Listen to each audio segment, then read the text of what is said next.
Bienvenidos, ¿cómo están? En este video les voy a hablar sobre las políticas económicas que se llevaron adelante durante el gobierno de Cristina Kirchner. Voy a diferenciar dos etapas, su primer gobierno y su segundo gobierno. Vamos a hablar de los distintos ministros de Economía y los números duros y las consecuencias que tuvo esta política económica durante los 8 años de mandato más los 4 previos de Néstor.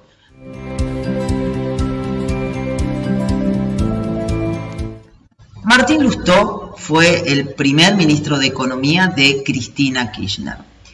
Estuvo menos de 180 días en el cargo. Su principal objetivo debía ser frenar la inflación, ya que estaba por encima del 20%. Para ello, la primera opción es la de enfriar la economía. El problema es que políticamente ni Néstor ni Cristina estaban de acuerdo con el concepto de enfriar la economía. No creen que un poco de inflación haga mal a una economía. Entonces, conceptualmente, no se podían utilizar las recetas ortodoxas, que son manejar el tema de la política monetaria, la tasa de interés y el déficit fiscal. Para no tocar el déficit fiscal, entonces, ya que no podíamos tocar o no podíamos dejar de emitir, no podíamos bajar el consumo, Lustó no tiene mejor idea que sacar la resolución de las retenciones móviles, que era un aumento en las retenciones que sufría el campo. El nivel de retenciones era alto, ya era del 35% en el caso de la soja, y con este aumento de los commodities a nivel internacional, las retenciones iban a llegar a más del 44%. Posteriormente, al fallar el tema de la resolución 125, Lustó retoma el tema de enfriar la economía bajando la tasa de interés para disminuir el consumo y aumentar el ahorro en la inversión. No es aceptado este plan de ninguna manera y se consideraba que en ese momento la forma de retener o de disminuir la tasa de inflación era a través de la opción que brindaba, por ejemplo, Guillermo Moreno. Martín Lustó, luego de un enfrentamiento que fue muy conocido porque se vio en la luz pública con Guillermo Moreno, renunció o le presentó la renuncia a Alberto Fernández, que era el jefe de gabinete en ese momento de Cristina, y la misma fue aceptada y asumió Carlos Fernández, el segundo ministro de Economía de este gobierno. Guillermo Moreno seguía la idea de que la causa de la inflación es que existe un grupo de manipuladores que manejan los precios de manera intencional y que como quieren ganar demasiado, entonces por eso suben los precios. Cosa que no deja de ser cierta, pero no es solamente parcialmente cierta. No, de esa manera no va a ser de la manera en que vas a lograr controlar la inflación. Durante esta gestión, Guillermo Moreno no logró frenar la inflación, solamente es que no se reconocía legalmente a través del INDEC la inflación.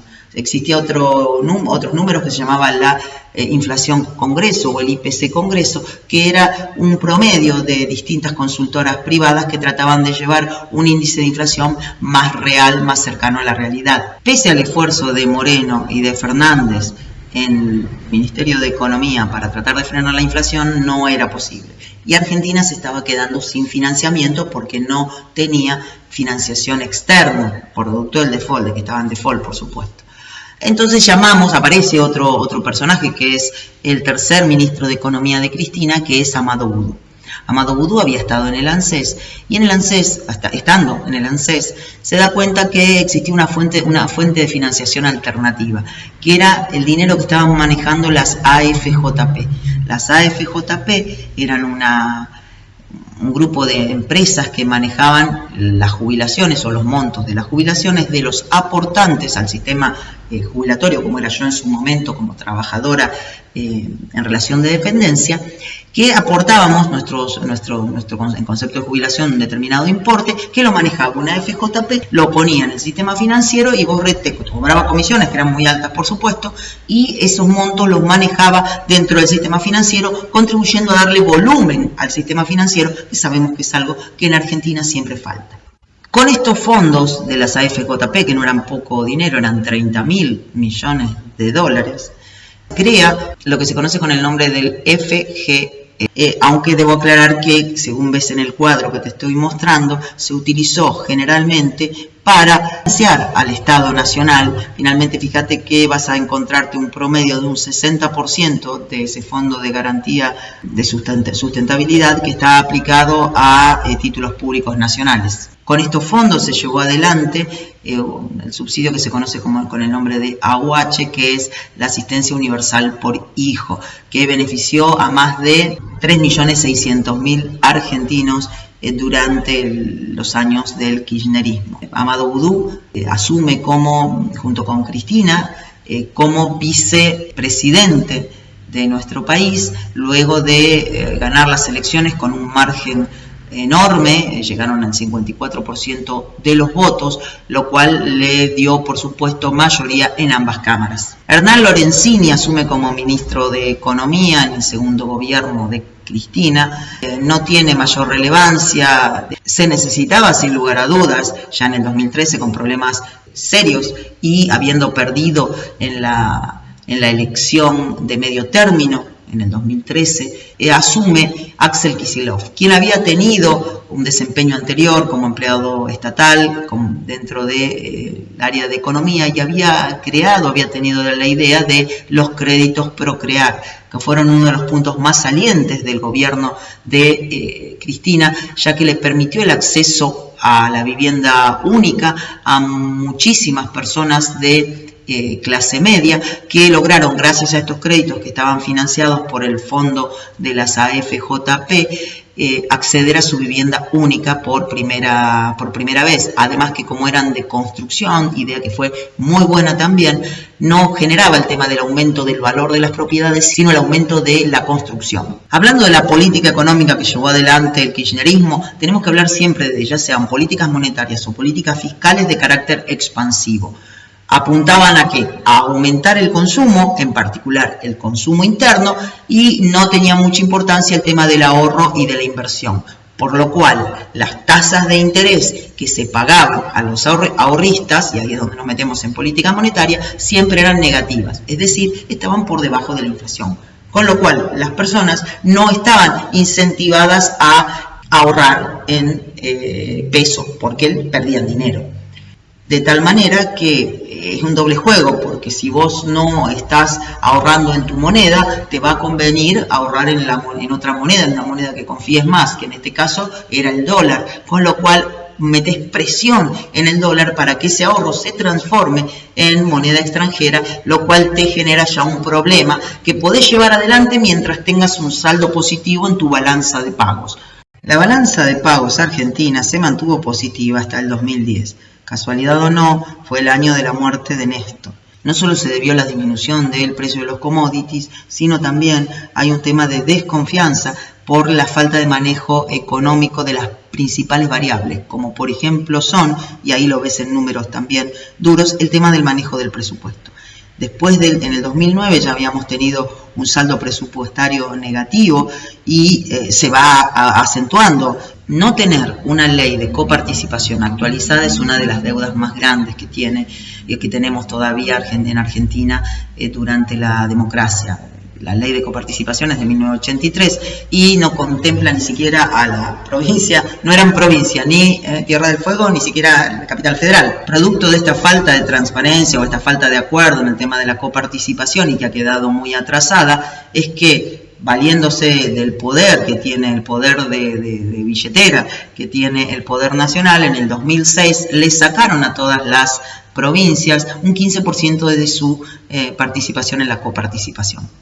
Hay provincias, entre ellas Santa Fe y Córdoba, que iniciaron una demanda ante la Corte Suprema de Justicia de la Nación por este 15% que le habían retirado. La sentencia de esa presentación ante la Corte Suprema recién sale en noviembre del 2015, es decir, cuando el kirchnerismo había dejado el gobierno y obliga al siguiente gobierno a tener que hacer frente a todo ese dinero que se había acumulado durante el periodo de 10 años, porque estábamos hablando del 2006 al 2015, de una deuda de la nación hacia las provincias.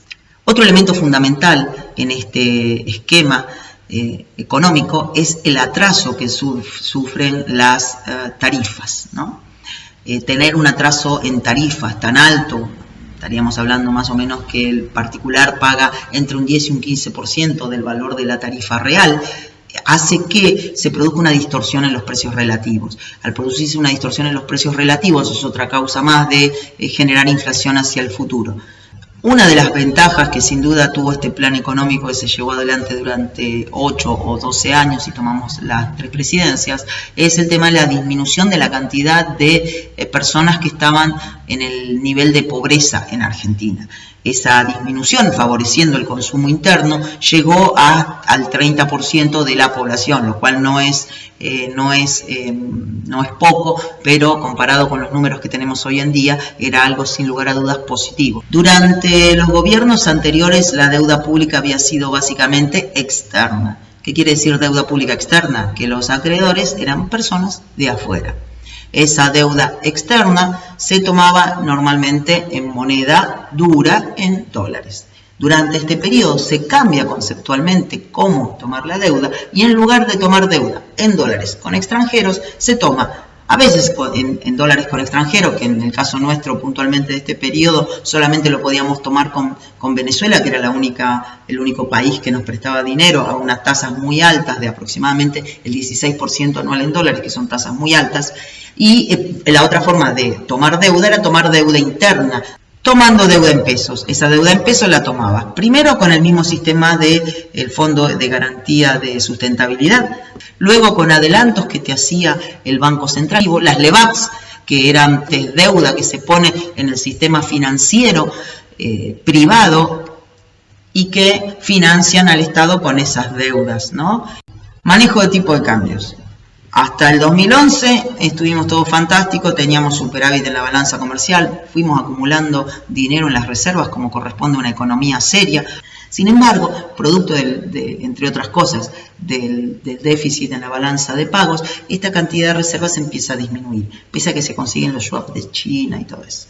Pero empiezan a disminuir. Para ello simplemente, y para tratar de evitar esto que se conoce con el nombre de fuga hacia activos externos, que es lo que conocemos nosotros con el nombre de fuga de capitales, para evitar esto se establece el cepo, lo establece Marco del Ponte. Empezó leve y después se terminó ajustando al punto tal de que era muy difícil realmente conseguir un dólar desde el Estado. Una de las últimas medidas que se tomó en Argentina durante este periodo para tratar de mantener el valor de la relación entre el tipo de cambio entre el dólar y el peso fue la venta de dólar a futuro.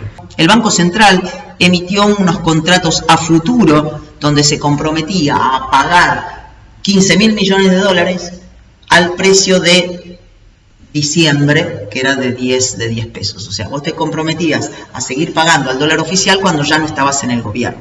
Finalizado el periodo de 12 años del gobierno kirchnerista, queda para el siguiente resolver los siguientes desafíos. El más importante o el de mayor relevancia hacia futuro era la distorsión de los precios relativos. Es decir, vos tenías un atraso de tarifas y tenías un atraso en el tipo de cambio y tenías los precios cuidados. Esos eran unos precios que estaban regulados, ¿sí?, por el gobierno, por el Estado. Y por otro lado tenías algunos precios que iban por el mercado. Entonces, en el momento en que vos quieras tocar los precios relativos, teoría estructural de la inflación, obviamente se te va a generar inflación. ¿Por qué? Porque vos estos precios los tenés retenidos. Teoría estructural de la inflación, tenés otro videito ahí también. Y el segundo elemento fundamental para tener en cuenta es que en este caso, al finalizar estos 12 años, el nivel de reservas era de cero, porque si bien figuraban 25.000 millones de dólares en el Banco Central, realmente si vos descontabas los swap y los otros, ¿no?, o sea, los otros conceptos, realmente en cuanto a dólar billete, te quedaba muy poco. Entonces era muy difícil mantener o tratar de frenar algún tipo de corrida cambiada. Espero que te haya quedado claro al menos un pantallazo general de la política económica realizada durante este gobierno y si te gustó el video, ponele un me gusta, un like, y si tenés alguna duda o comentario lo podés dejar en la caja de comentarios. Nos estamos viendo pronto y suerte a todos. Adiós.